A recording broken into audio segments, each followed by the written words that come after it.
আমার প্রিয় ভাই ও বোনেরা, আমার দুটা ছাগল আছে। দুটা ছাগল আমি পালি।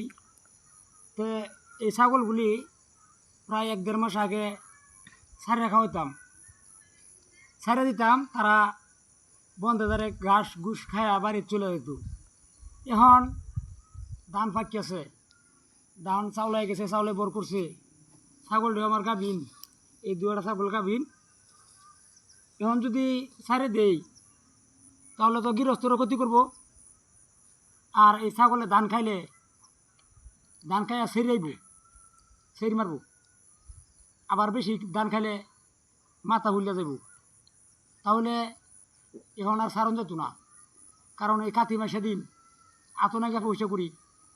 একটা সমস্যা হলে তুমি কেমনটা বাজারও পশু ডাক্তার বাড়াতে যাওয়া লাগবো। পশু ডাক্তারের বাড়াতে গেলে ওষুধ, যে কোনো একটা ওষুধ লেহে বাহি আনবার চাইলে কলম দিয়ে একটা কুচা মারবো। কুচা মারে আমার বিলাইয়ের মতো টিয়া, অনেক কাতি মাসে দিনের মতো টিয়া কই পাইয়াম। তাহলে যারা ছাগল টাগল আছে সবাই সচেতন হন। এমন ছাগল ছাড়া খাওয়াই না, যে ছাগল ছাড়া খাওয়াইলে ছাগলের সাংঘাতিক ক্ষতি হয়ে যাব।